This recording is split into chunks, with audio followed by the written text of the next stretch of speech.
Today we are gonna be going over top 15 Easter eggs in Red Dead Redemption 2.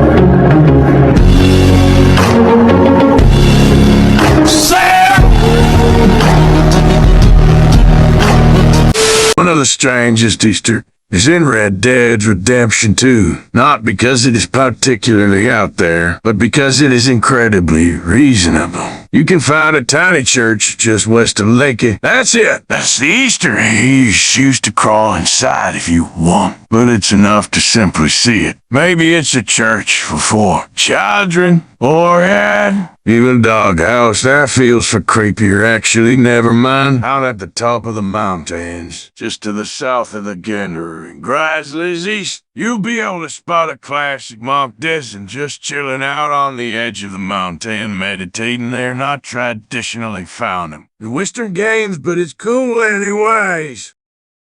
If you head just north of the Inverno on the map, you'll be able to spot a rundown-looking shack, one that has nearly been reclaimed by nature. If you head inside, you'll find what looks to be an alchemy table and some signs of some kind of potion brewing, including a bubbling cauldron. Don't drink the cauldron liquid either. It's not exactly good for you. Also, there's a crow watching your every move, and some people think that's the witching crow form. Head to Emerald Ranch, and then travel due north until you come across a little shack by the water's edge. Go inside and you'll find signs of some kind of horror story as well as a note to read. The note tells you to come back at the second hour under the half moon. If you come back at 2:01 during a half moon, you'll get to experience a sight that would be more at home in our list of the best space games.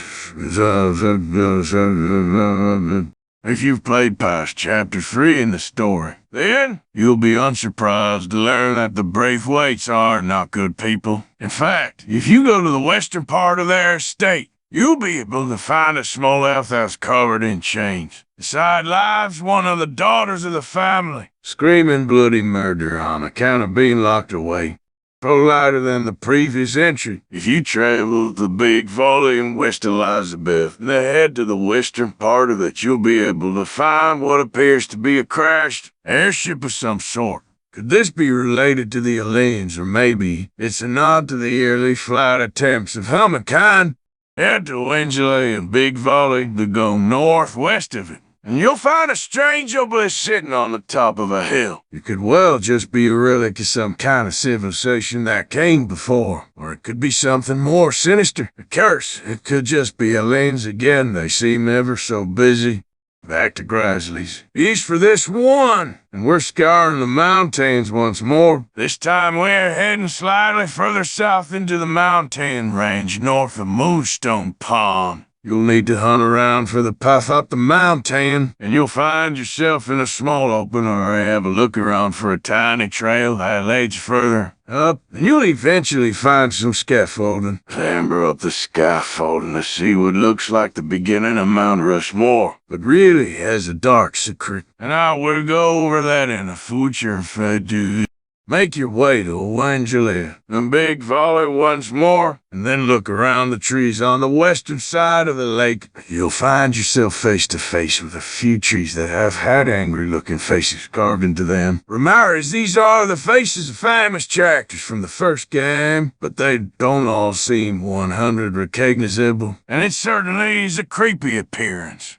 A classic that will probably live all of us. The legend of ghostly trains. Renesicos are a staple in so many ghost stories. You can find Red Dead Redemption 2's version of this tucked away on the tracks in the morning. North of the roads, it has to be at night, though. Ghost trains are very shy. During the day, you can find a not-so-subtle reference to the classic Tolkien tales in the form of a little hobbit house tucked away in the hills in Grizzlies East. Make your way north of Baxter's Bridge on the eastern side, and you'll be able to spot this little bog blending in wonderfully with the rest of the hillside. It's a lovely little reference that will probably be your favorite if you're a fantasy fan. This one is perhaps the most likely of the Red Dead Redemption 2 Easter eggs. Just north of where Deadwood Creek and Spitter Gorge meet is a snowy that housed the bones of a long-dead mammoth. This is actually a reference to the discovery of a 5-pound tooth back in 1705 that is generally considered to have ignited a fascination with fossils that continues to this day. Don't say you can't learn anything from games. Stick to the historical now, and heading to Roanoke Valley, in New Hanover, you can find a strange old tomb to the west of Deer Cottage. The tomb itself is sunken into the earth and contains a few more bones. Seems healthy. If you look around, you'll be able to grab yourself a Viking hatchet and even an ancient Viking comb. Head west from the Van trading post, and you'll come to a small building. Go on inside to be greeted with the sight of a horrific monster that appears to have been cobbled together from different animal parts. It isn't pretty, but maybe it just wants a hug. Seriously, though, don't hug the monster.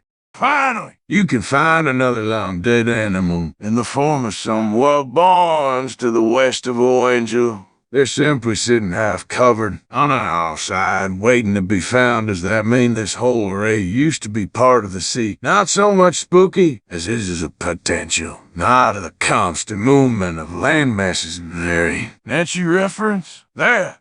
That's it, guys. Thanks for watching. Please like and subscribe for more Red Dead Redemption 2 videos.